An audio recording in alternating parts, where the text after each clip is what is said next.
C plus V R equal to V. Okay, V मतलब source की potential, बाद में लिखा था ये L D I upon D T Q upon C I R is equal to V Q upon C, लेकिन ये charge हम लोगों ने स्मॉल क्यू लिखा है, so Q by C. Okay, अब एक चीज और, इसको L D upon D T D Q upon D T Q by C D Q by D T into R. V की इक्वेशन क्या होती है, वी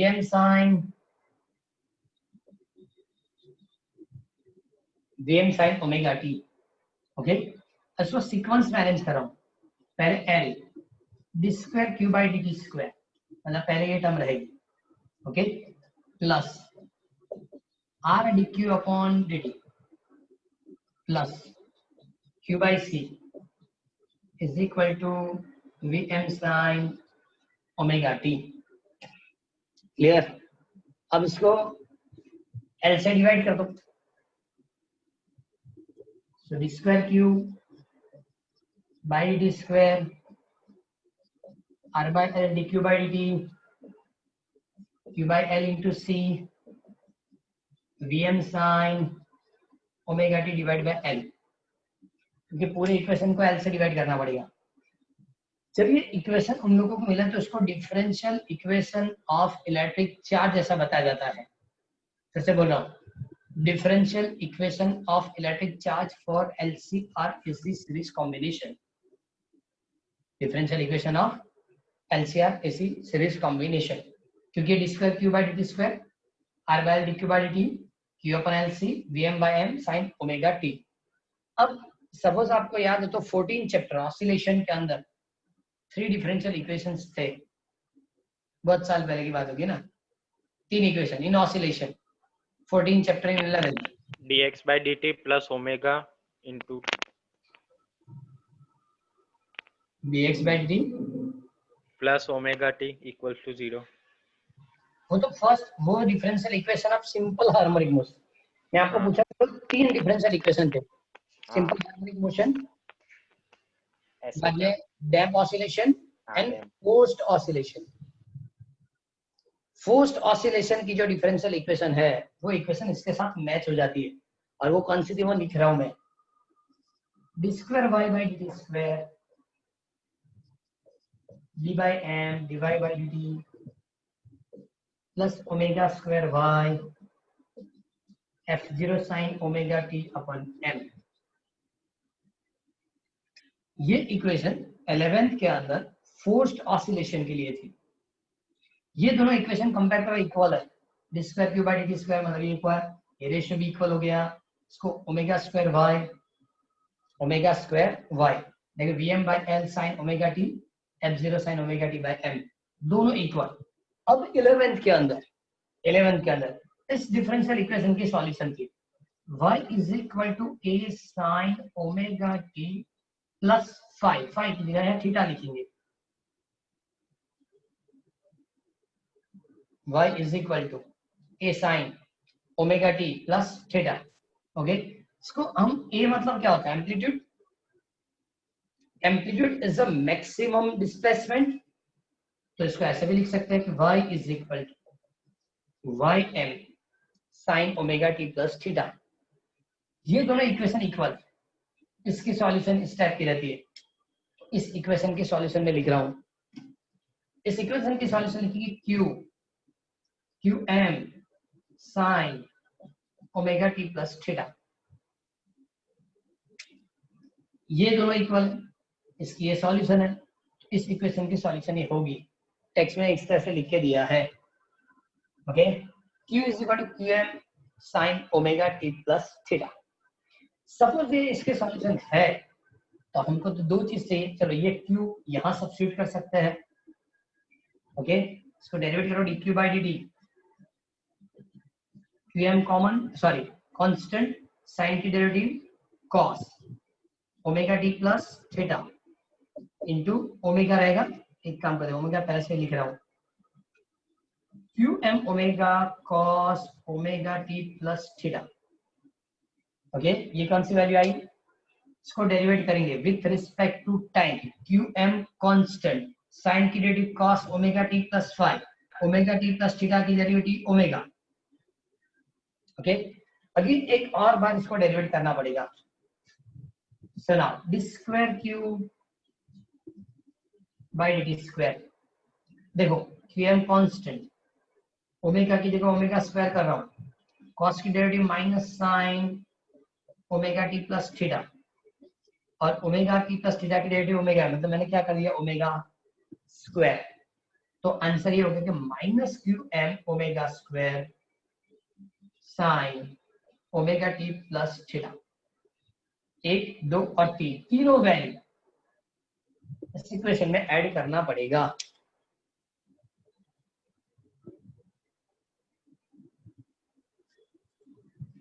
यस, ये तीनों वैल्यू इस इक्वेशन में सब्स्टिट्यूट करना है।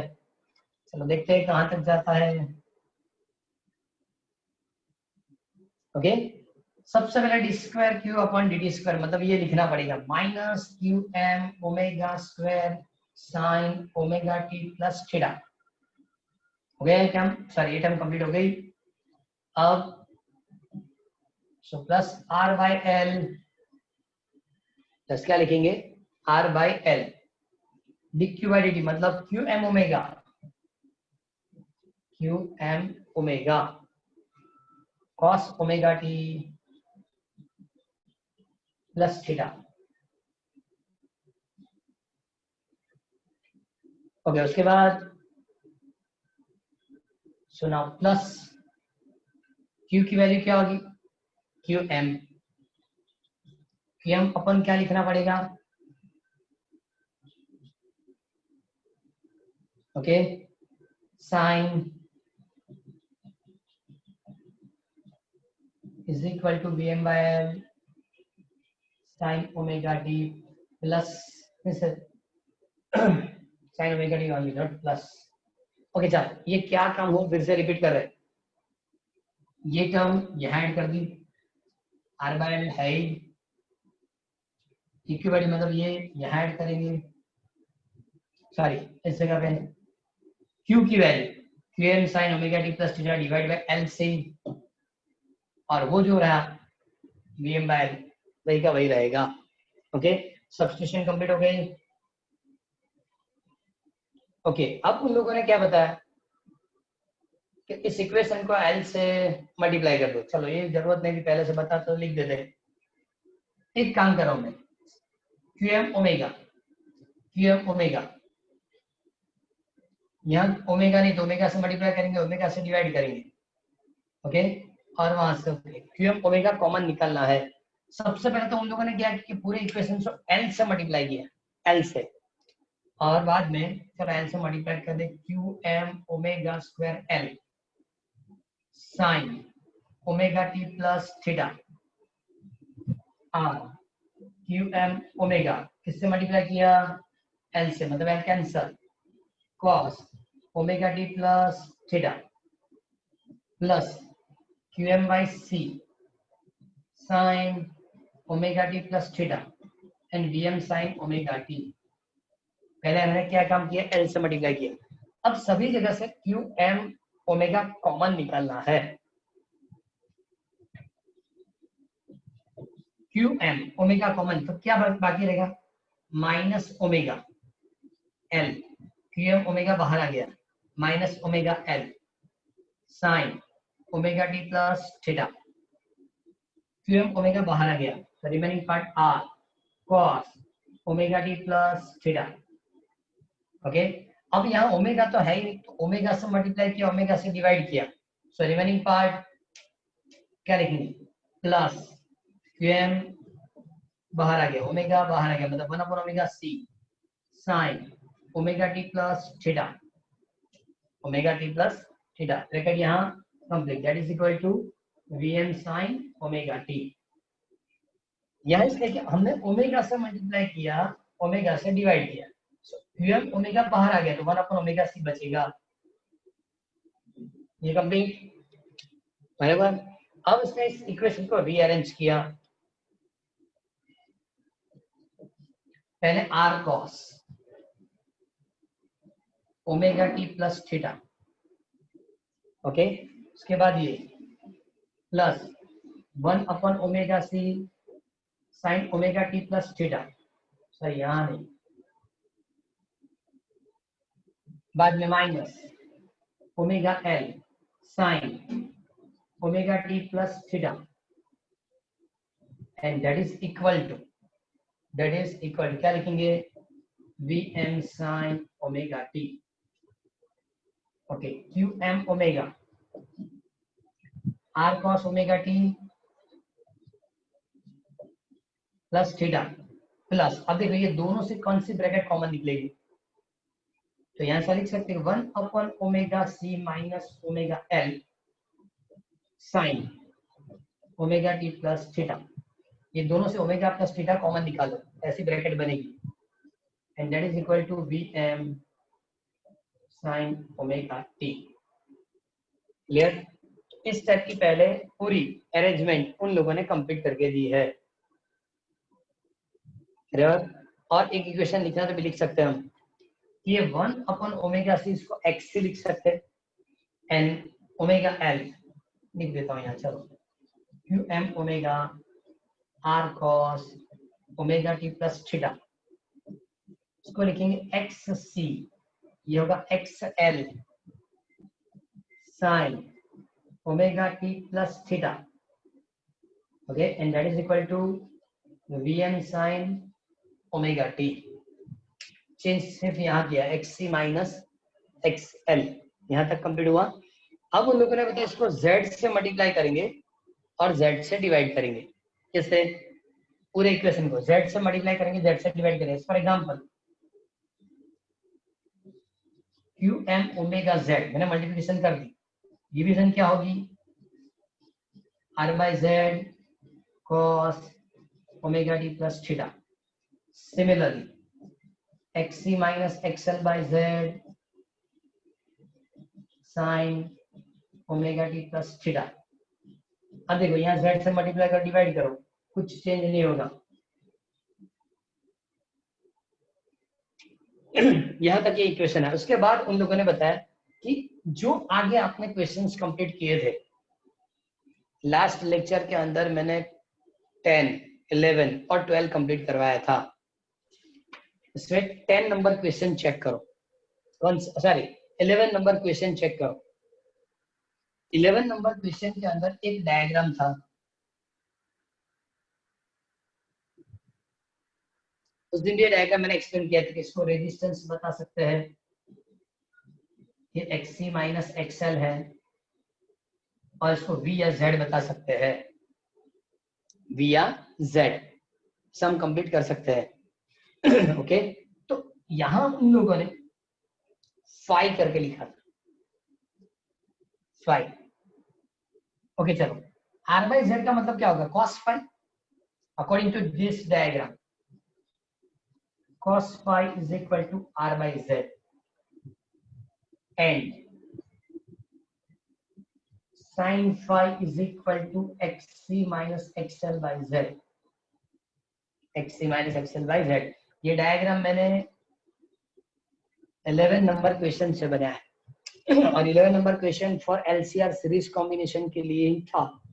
ओके, तो उन लोगों ने पूरा इक्वेशन, ये जो पूरा इक्वेशन लिखा है इस तरह से लिखा, Q M omega Z, R by Z का मतलब क्या होगा, cos phi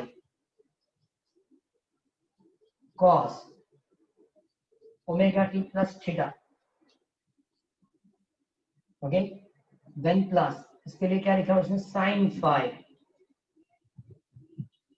sin omega T plus theta, and that is equal to Vm sin omega T, Vm sin omega T. यहां तक की सिंप्लीफिकेशन के अंदर ये डायग्राम के बिना आप काम नहीं कर सकते। ओके, तो आप चेक करो, Q M omega Z cos phi cos omega T plus theta sin phi plus sin omega T plus theta. Okay, एक ब्रैकेट करना बाकी रह गया है, वरना मल्टीप्लिकेशन नहीं होगा। V M sine omega T. Okay, V M sine क्या लिखेंगे, ओमेगा टी। ओके, इस सिंप्लीफिकेशन के अंदर यहाँ तक तो बराबर है, यहाँ कोई प्रॉब्लम नहीं होगा। अब इस सिंप्लीफिकेशन के अंदर उन लोगों ने बताया टोटल कैलकुलेशन करने के बाद ये इक्वेशन लिखा है। ओके, इस इक्वेशन के बाद वो एडिशन किया कि आप चेक करो कि ये जो एडिशन है, मतलब सॉरी, ये cos alpha cos beta, cos alpha cos beta minus sign alpha sine beta की फॉर्मूला क्या होगी? सर प्लस है उधर। प्लस है ना? हाँ, तो कॉस अल्फा माइनस बीटा होगा।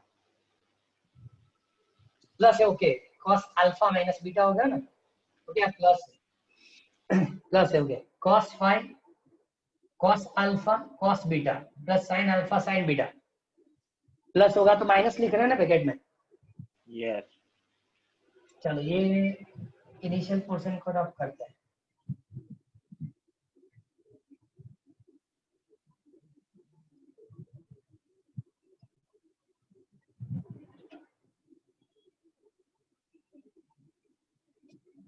तो इसका मतलब ऐसा हो गया Q M omega Z, Q M omega Z cos omega T plus theta minus 5 cos alpha cos beta plus sine alpha sine beta is equal to cos alpha minus beta. क्या लिखा जाएगा? cos alpha minus beta, and that is equal to वो equation तो है ही कि V M sine omega T. अब एक और एजम्पशन की है, बस ये एजम्पशन याद रहेगी तो आप इस क्वेश्चन को कंप्लीट कर सकते हैं। उन लोगों ने लिखा कि now theta minus 5 is equal to pi by 2 से टेकिंग लिखा है, taking theta minus 5 is equal to pi by 2। अब theta minus 5 equal to pi by 2 लिखेंगे तो Q M omega Z cos omega T theta minus 5, मतलब यहाँ क्या होगा plus pi by 2 V M sine omega T. तो ये minus आना चाहिए ना, पाई बाय 2 प्लस थीटा किस क्वाड्रेंट में होगा? सेकंड में, पाई बाय 2 प्लस थीटा। ये एजम्पशन मेरे ख्याल से गलत लिखी है, नहीं है, लोगों ने pi by minus pi by 2 लिखा। देखो theta minus 5 is equal to minus pi by 2, minus pi by 2। फिर से theta minus 5 is equal to minus pi by 2, ये माइनस पाई बाय 2 लिखेंगे। सपोज मैं यहाँ सीक्वेंस चेंज करूंगा, सपोज मैंने यहाँ सीक्वेंस चेंज कर दी, फिर से लिख रहा हूँ Q M omega Z cos, minus common निकल गया, pi by 2 minus omega T, so V M sine omega T. एक चीज है, cos minus theta is equal to cos theta ही होता है, cos minus theta equal to क्या होगा? Cos theta. मतलब सीक्वेंस चेंज करने से इसमें प्रॉब्लम नहीं आएगी। सेकंड चीज और, पाई बाय 2 माइनस थीटा किस क्वाड्रेंट में होगा? फर्स्ट में। पाई बाय 2 माइनस थीटा किस में होगा? फर्स्ट में। फर्स्ट में सभी फंक्शन पॉजिटिव है, लेकिन पाई बाय 2 प्लस और माइनस थीटा होगा तो फंक्शन चेंज हो जाएगा। तो यहाँ होगा sine omega T V M sine omega T, दोनों के दोनों तो इक्वल हो गए, तो इसका मतलब Q M omega Z is equal to V M. Okay, and Z is equal to voltage equal to क्या लिखते हैं? I M into Z, V equal to I R. Circuit को हम इंपिडेंस बताते हैं, तो इसका मतलब ये दोनों की कंपैरिजन के हिसाब से आई एम मिलेगा। आई एम, देखो ये दोनों कंपेयर करो, आई एम क्या होगा? Q M into omega. I M की वैल्यू क्या होगी? Q M into omega. उन लोगों ने यहां तक एक सिंप्लीफिकेशन दी है, यहां तक उन लोगों ने क्या बताया? सिंप्लीफिकेशन। और इसलिए उन लोगों ने बताया कि जो आपने ये इक्वेशन लिखा था किसका था? इलेक्ट्रिक चार्ज का। किसका इक्वेशन था? इलेक्ट्रिक चार्ज का। ओके, तो उन लोगों ने इस इक्वेशन को डेरिवेट करके आंसर दिया है। चलो इसको एक डेरिवेट करो, dq by dt। क्या आंसर आया था? qm omega cos omega t plus five, ये यहाँ लिखा हुआ है। ये qm ओमेगा का मतलब I m cos omega t plus five. तो इसका मतलब सर्किट के लिए करंट कितना होगा? I m cos omega t plus five.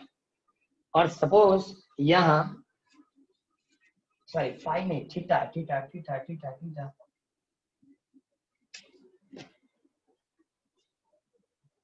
dq upon dt q m sin omega t plus theta, so I m omega t plus theta। Okay, लेकिन एक चीज है, हमने एजम्पशन क्या की थी? यहाँ लिखा है। ओके, इससे थीटा की वैल्यू क्या होगी? ये उधर जाएगा तो थीटा की वैल्यू क्या होगी? Theta minus five is equal to minus pi by two है। थीटा इक्वल टू क्या लिख सकते हैं?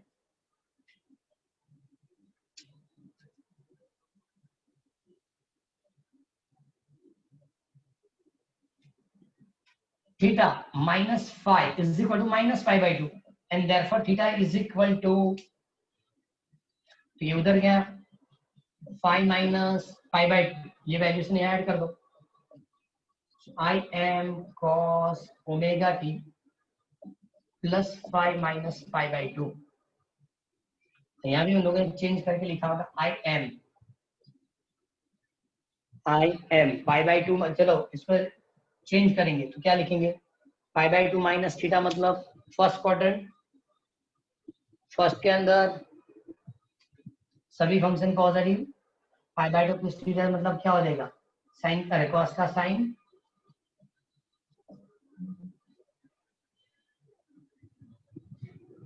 तो electric current I is equal to I M sine omega T plus five मिलेगा। इतना सारे सिंप्लीफिकेशन इसलिए उन लोगों ने बताया कि किस तरह से वो चेंज होता है, आपको पता चलना चाहिए। वरना नॉर्मल कंडीशन तो क्या थी कि पोटेंशियल की फॉर्मूला है V equal to V M sine omega T, तो करंट की value I I is equal to I M sine omega T plus five. वो तो पहले से ही आती थी। हमने चेक किया था कि only resistance five equal to zero, inductor five is equal to minus pi by two, capacitor five is equal to plus pi by two. मतलब इसमें ज्यादा कुछ चेंज है ही नहीं। फाइव क्या होगा? तो फेस डिफरेंस होगा, और वो फेस डिफरेंस कितना? तो ये दोनों की रेशियो से हम फाइंड कर सकते हैं। फाइव कैलकुलेट करना है। ओके, फाइव, तो जिसको हम 10 फाइव करके लिखेंगे तो ये दोनों की रेशियो होगी।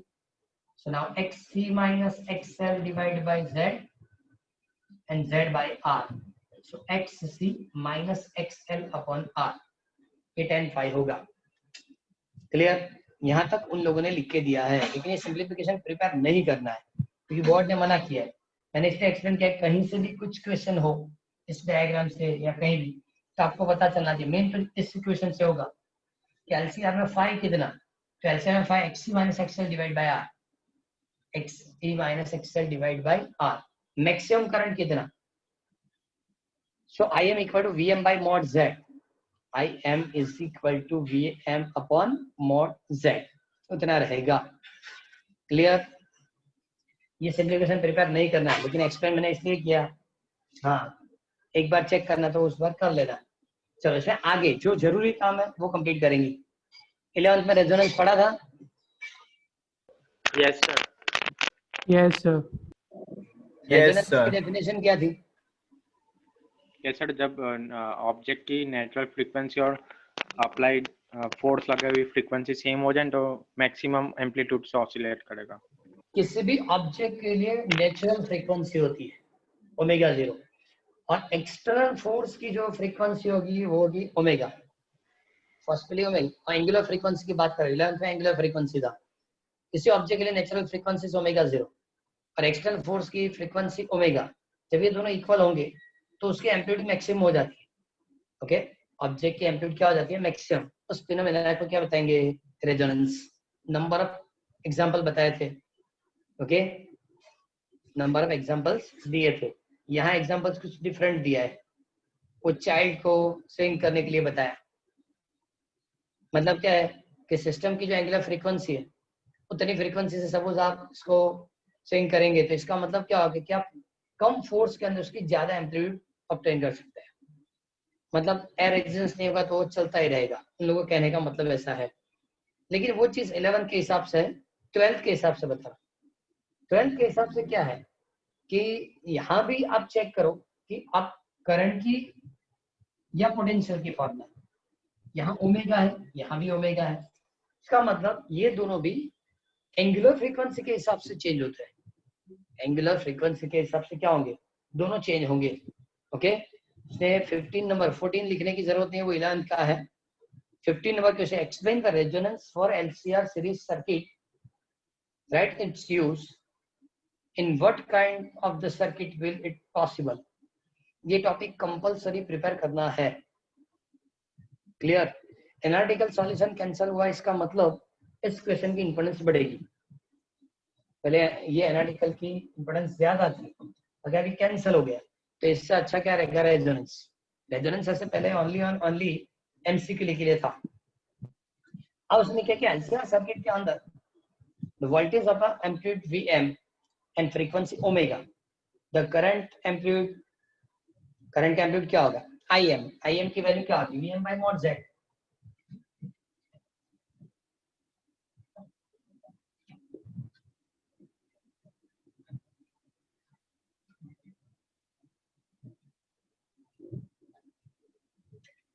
देखो I M is equal to V M upon Z, ये मॉड जेड मतलब एम्पलीट्यूड। ओके, तो इसके लिए क्या लिख सकते हैं, V M resistance of circuit R square plus X C minus XL whole square, इस तरह से लिखा जाता है। ओके, एक्स सी कितना होगा, 1 अपॉन ओमेगा सी, एक्सएल कितना होगा, ओमेगा एल।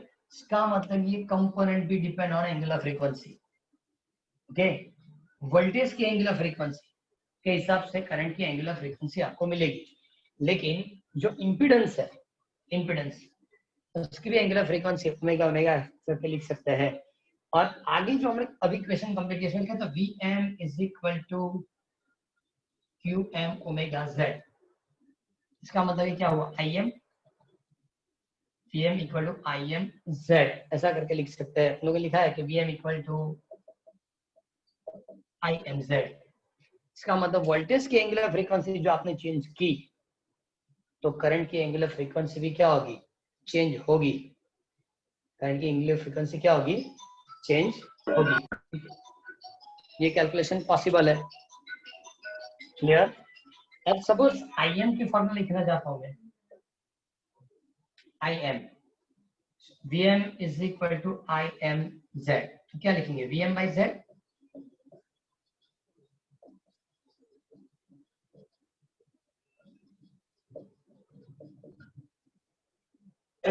अब देखो, जैसे वोल्टेज की एंगुलर फ्रीक्वेंसी चेंज होगी, ये भी दोनों चेंज होगी और इससे करंट भी चेंज होगा। तो उन लोगों ने बताया है, बराबर, अब ये स्टेटमेंट दर्पण के, if the omega is change so current amplitude is change at a particular frequency omega 0। फिर से क्या लिखा, if the omega is varied with या change with current amplitude the change at the particular frequency of omega, मतलब यहाँ omega change होगा,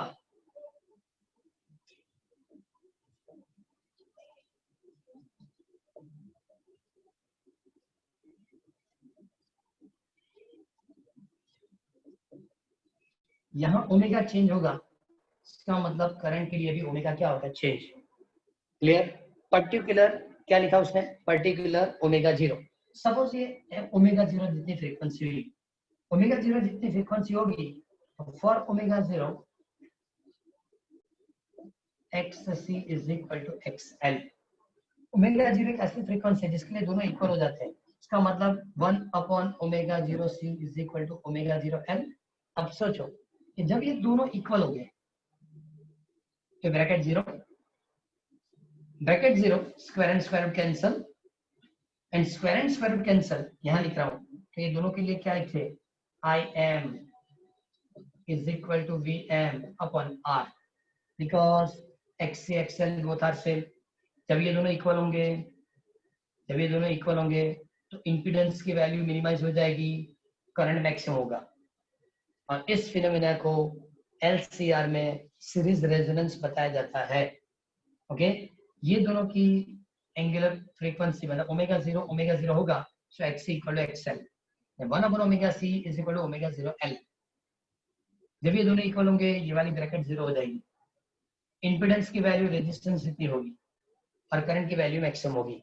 क्योंकि आपको किसी भी तरह पोटेंशियल की एंगुलर फ्रीक्वेंसी चेंज होगी तो करंट कैसे मैक्सिमम होता है उसको सीरीज रेजोनेंस बताया जाता है। तो उन लोगों ने बताया कि इसकी चेंज इस तरह से होगी कि सपोज ये वैल्यू मिनिमाइज होती है तो रेशियो मैक्सिमम होगा, और ये वैल्यू मिनिमाइज करनी है तो ब्रैकेट की दोनों वैल्यू इक्वल होनी चाहिए, और इसके लिए XC इक्वल टू XL। अब चेक करें कि ये दोनों इक्वल होंगे तो सर लिख सकते कि ω0² LC इक्वल टू 1, यहाँ मल्टीप्लाई कर दिया, and therefore ω0² is equal to 1/L into C, and therefore ω0 is equal to 1/√LC। तो ये भी मिल गया कि कौन सी एंगुलर फ्रीक्वेंसी के लिए दोनों इक्वल होंगे। लिखा था मैंने for ω0 XC equal to XL, और इससे मैंने कैलकुलेट किया कि कौन सी ω0 वैल्यू ऐसी है कि जिसके लिए दोनों इक्वल होंगे। तो ω0 is equal to 1/√LC, ω0 is equal to 1/√LC। इस एंगुलर फ्रीक्वेंसी के लिए बराबर ये दोनों इक्वल हो जाएंगे, इंपीडेंस मिनिमाइज हो जाएगा, करंट मैक्सिमम होगा। इसको सीरीज रेजोनेंस बताएंगे। सीरीज रेजोनेंस में बहुत सारे एमसीक्यू है। फर्स्ट क्वेश्चन, सीरीज रेजोनेंस किसे बताया जाता है? तो करंट की वैल्यू मैक्सिमम होना, इसको सीरीज रेजोनेंस बताया जाता है। सीरीज रेजोनेंस के वक्त इंपीडेंस कैसा होगा? तो मिनिमाइज होगा। सीरीज रेजोनेंस के वक्त इंपीडेंस की वैल्यू क्या होगी? तो रेजिस्टेंस जितनी होगी। सीरीज रेजोनेंस के वक्त इंडक्टिव रिएक्टेंस कैपेसिटिव रिएक्टेंस की वैल्यू इक्वल होगी at series resonance. Okay, 1/ω0C is equal to ω0L at resonance ω0LC equal to 1। ओके, और एक चीज और, ये क्वेश्चन तो गुड सेट में भी आया है, ω0LC इक्वल टू डैश की वैल्यू के लिए सीरीज रेजोनेंस पॉसिबल है तो for 1। Okay, ω0 is equal to 1/√LC, इसको angular frequency, but that is equal to 2 pi of 0, तो फ्रीक्वेंसी भी मिलेगी 1/2 pi root LC। तो इसका मतलब एक फिक्स हो गया कि सीरीज रेजोनेंस आपको चाहिए तो इंडक्टर और कैपेसिटर दोनों होना चाहिए। सर्किट में इंडक्टर कैपेसिटर दोनों होंगे तब जाके सीरीज रेजोनेंस। क्यों? ये दोनों की वैल्यू अपने आप, रेजिस्टेंस की वैल्यू जैसे ω0 चेंज होता है, ये दोनों की वैल्यू चेंज होगी, और दोनों की वैल्यू जब इक्वल होगी ये ब्रैकेट जीरो हो जाएगा, इंपीडेंस मिनिमाइज होगा, इंपीडेंस रेजिस्टेंस जितना होगा, ओके, और करंट की वैल्यू मैक्सिमम होगी। इसको क्या बताएंगे? सीरीज रेजोनेंस बताएंगे। अब एक काम करो, उन लोगों ने जो ग्राफ बनाया क्वेश्चन नंबर 15 में, जो ग्राफ बनाया वो ग्राफ के ऊपर जो एक्सप्लेनेशन हो पहले कंप्लीट कर लो। और मेरे ख्याल से यहाँ तक है ना, यहाँ तक लिख के दिया है, पहले कंप्लीट कर लो, बाद में ग्राफ एक्सप्लेन कर देते हैं कि सीरीज रेजोनेंस की यूज क्या है।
ये कैलकुलेशन ओनली और ओनली सीरीज रेजोनेंस बताती है। आगे क्वेश्चन में पूछा था इसकी यूज क्या, तो सीरीज रेजोनेंस का यूज इससे होता है कि सपोज आप सिलेक्टिविटी सर्किट जानते हो। सिलेक्टिविटी सर्किट मतलब रेडियो और टीवी। रेडियो टीवी के अंदर सिलेक्टिविटी सर्किट होती है। जैसे फॉर एग्जांपल किसी टीवी स्टेशन को टीवी पे सेट करना है तो उसकी एंगुलर फ्रीक्वेंसी फिक्स होती है। उसकी जो एंगुलर फ्रीक्वेंसी उतनी एंगुलर फ्रीक्वेंसी कैपेसिटर की होनी चाहिए। कैपेसिटर अपनी फ्रीक्वेंसी वेरिएबल करता है और वेरिएट करने के बाद ये दोनों इक्वल हो जाती है और ये एंगुलर फ्रीक्वेंसी मिलती है। ओके, तो कैपेसिटर की जो एंगुलर फ्रीक्वेंसी है और वो पर्टिकुलर स्टेशन की जो एंगुलर फ्रीक्वेंसी दोनों मैच होगी तो अपने आप स्टेशन रेडियो स्टेशन ट्यून हो जाएगा। ऐसे तो नंबर ऑफ स्टेशन है तो नंबर ऑफ एंगुलर फ्रीक्वेंसीज है और नंबर ऑफ एंगुलर फ्रीक्वेंसी है। Okay, number of angular frequency, तो जिस स्टेशन को आपको ट्यून करना है ओके उसकी फ्रीक्वेंसी और ओमेगा 0 की वैल्यू दोनों इक्वल होनी चाहिए। जब ये दोनों इक्वल होंगे तब जाके आपको वो स्टेशन वहां ट्यून मिलेगा। आपको ये चेक करना तो आप एक काम कर सकते हैं, घर में जो टीवी है इसको ऑटो ट्यून पे रखो और ऑटो ट्यून पे रखेंगे ना तो अपने आप इनिशियली क्या होता है डॉट डॉट डॉट दिखता है, बाद में कैपेसिटर अपनी क्या फ्रीक्वेंसी मतलब एंगुलर फ्रीक्वेंसी चेंज करेगा। वेरिएबल कैपेसिटर होता है इसलिए वो जैसे से चेंज होता जाएगा ना उसकी मैग्नीट्यूड चेंज होगी, एक्स सी की वैल्यू जैसे से चेंज होती जाएगी और इस तरह से चेंज होगी कि एक्स सी और मतलब एक्स सी और एक्स एल दोनों क्या आने चाहिए, इक्वल आने चाहिए। एक्स सी और एक्स एल दोनों इक्वल आने चाहिए और एक्स सी एक्स एल इक्वल आने चाहिए। इस तरह से वेरिएबल कैपेसिटर अपनी वैल्यूएशन चेंज करेगा बराबर। और बाद में जैसे दोनों इक्वल होंगे, ये दोनों इक्वल होंगे तो सर्किट से पास सर्किट की करंट मैक्सिमम हो जाएगी और सर्किट की करंट मैक्सिमम होगी तो इसका मतलब वो फ्रीक्वेंसी जो रेडियो स्टेशन की है वो अपने आप उस जगह पे ट्यून हो जाएगी। मतलब ट्यूनिंग सर्किट के अंदर ये सीरीज रेजोनेंस की इंपॉर्टेंस ज्यादा है। और एक चीज और कि सिलेक्टिविटी अब ज्यादा हो, पहले ऐसा नहीं था। पहले टीवी के अंदर चेक कर दो इनिशियली तो 99 चैनल भी बहुत ज्यादा थे। ओके, बाद में टीवी के अंदर अब जब चैनल चेंज करते हैं तो डैश ऐसे आते हैं, पहले 2 डैश ही आते थे मतलब 99 से ज्यादा चैनल नहीं थे। बाद में 3 डैश हो गए मतलब 999 तक वो चैनल जाएगी। अब न्यू जो आई नई टीवी की वेरिएशन इसमें 4 डैश होते हैं रेयर केस में, लेकिन नया वर्जन स्टार्ट हुआ है जिसमें है क्या तो सिलेक्टिविटी चेंज हुई। इसमें सिलेक्टिविटी चेंज हो गई मतलब कि इंडिया के अंदर 9999 चैनल आएगी तो भी वो टीवी इसको ट्यून कर पाएगा। वो depend on capacity of variable capacitor and it's selectivity ज्यादा मिलती है इसमें। 9999 चैनल तक सेटअप होता है। अभी नॉर्मली सभी टीवी में 3 डैश आते हैं। 3 डैश मतलब 999 को सिलेक्टिविटी मिलती है। तो ग्राफ के नीचे जो उन लोगों ने बताया, ग्राफ के नीचे ओके वो एक बार ग्राफ की इसमें जरूरत नहीं लेकिन फिर भी हम लोगों ने ड्रॉ किया। किसका ग्राफ है, क्यों ड्रॉ किया मैं आपको बताऊं तो ये एंगुलर फ्रीक्वेंसी है और ये पावर है। ओके, मैक्सिमम करंट भी बता सकते हैं, मैक्सिमम करंट रखेंगे तो भी चलेगा। पावर की आई एम के लिए उसने ड्रॉ किया। फर्स्ट ग्राफ इस तरह से ड्रॉ करके लिए और सेकेंड ये फर्स्ट रेजिस्टेंस R1 के लिए और सेकेंड रेजिस्टेंस R2 के लिए और always R1 less than R2। ये कौन सी फ्रीक्वेंसी सो ओमेगा 0 के जिसके लिए करंट की वैल्यू मैक्सिमम होगी। जब फ्रीक्वेंसी ओमेगा 0 जितनी होती है तभी करंट मैक्सिमम हो जाता है। ओके, बस इतना इस ग्राफ से मिलता है। इस ग्राफ की ज्यादा यूज उसके बाद वाले क्वेश्चन में है। पहले एक काम करो, ग्राफ के नीचे वाली पैराग्राफ कंप्लीट करो। ग्राफ के नीचे जो है वो पैराग्राफ कंप्लीट कर दो।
મારો હાથ મારી મરજી ચાલશે પછી.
क्वेश्चन के अंदर लास्ट स्टेटमेंट पढ़ा, RLRC सर्किट कभी रेजोनेंस नहीं देगी.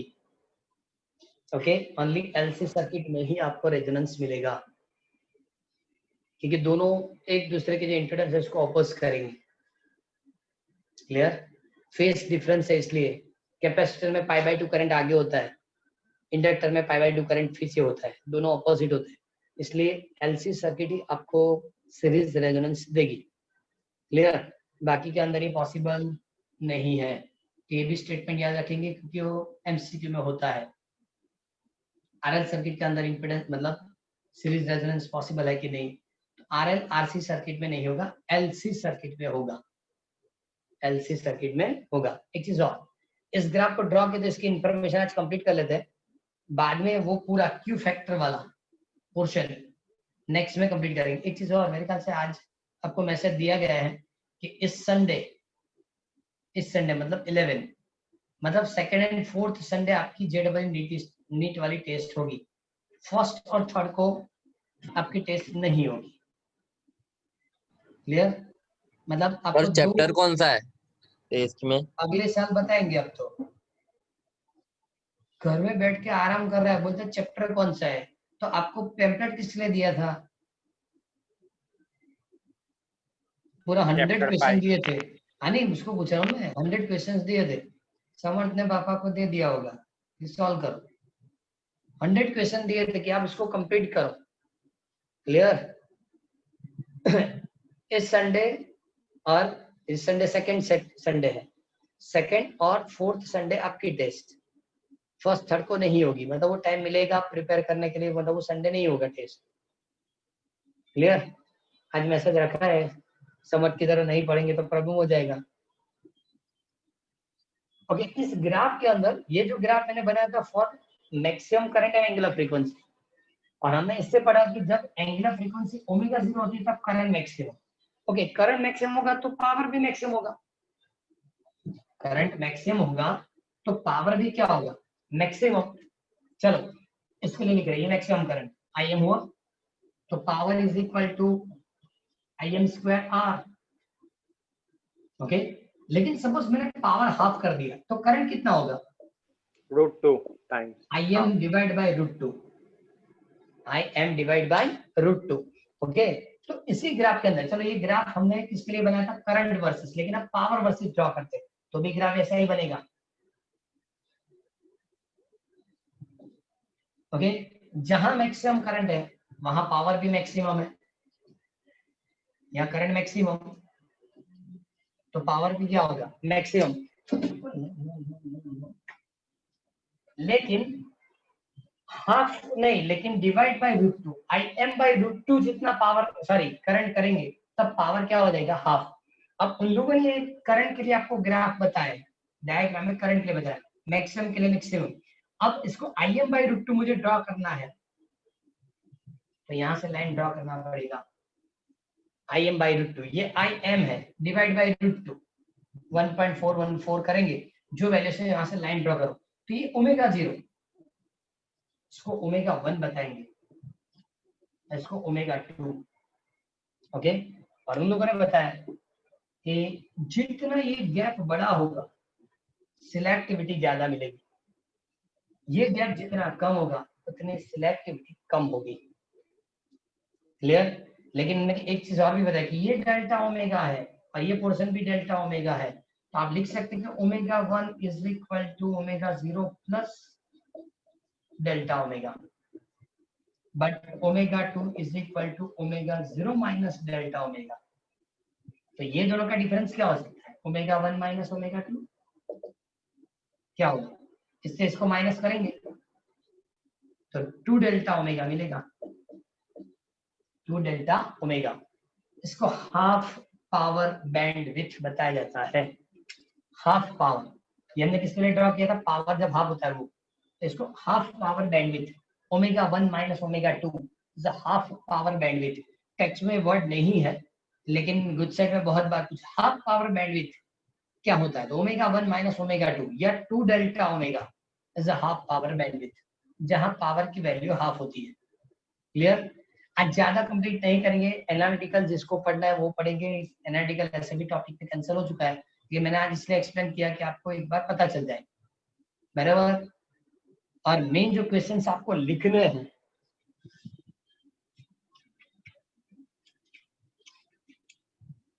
वो क्वेश्चन के अंदर 15 और 16 कौन से, 15 और 16, 17 पूरी कैलकुलेशन कंप्लीट करके बताऊंगा कि ये कितना होता है, ω1 माइनस ω2 की वैल्यूएशन क्या आएगी, तो हम कैलकुलेट करेंगे। पहले तो ये क्वेश्चन भी डाउटफुल था, कभी नहीं पूछा, अब तक 70 नंबर क्वेश्चन कभी नहीं आया, लेकिन अब एनालिटिकल कैंसिल हुआ तो किसी भी टाइप की क्वेश्चन की पॉसिबिलिटी है, मतलब कल कंप्लीट करेंगे। ओके, कल लेक्चर लेंगे, कल सीरीज रेजोनेंस एक बार कंप्लीट कर देंगे। यस, ओके, इतना कंप्लीट। तो आज आपको सिर्फ 2 ही क्वेश्चन लिखने हैं। हाँ, जिसको एनालिटिकल लिखना हो लिखे, मुझे कोई प्रॉब्लम नहीं। मैंने 13 से पढ़ाया था, 13, 14, 15, 16 कितना आज कंप्लीट किया है, 13, 14, 15 और 16, लेकिन ये दोनों लिखने हैं, ये तो 11 का है। ओके, इतना कंप्लीट कर दो। चलो आज इतना ही रखेंगे। Good day sir. Good good day day. Sir. Good day sir. कल हम, एक मेरी बात सुनो, कल तो सैटरडे होगा ना, हाँ सर। तो कल आगे Yes, कुछ sir. नहीं लेंगे, कल जो भी डाउट है वो सॉल्व करेंगे। Okay time table sir. में जो भी चेंज होगा बता दूंगा, लेकिन कल लेक्चर में लूंगा, और जो भी आपकी डाउट है वो कल सॉल्व करेंगे, बराबर। Okay, sir. यस।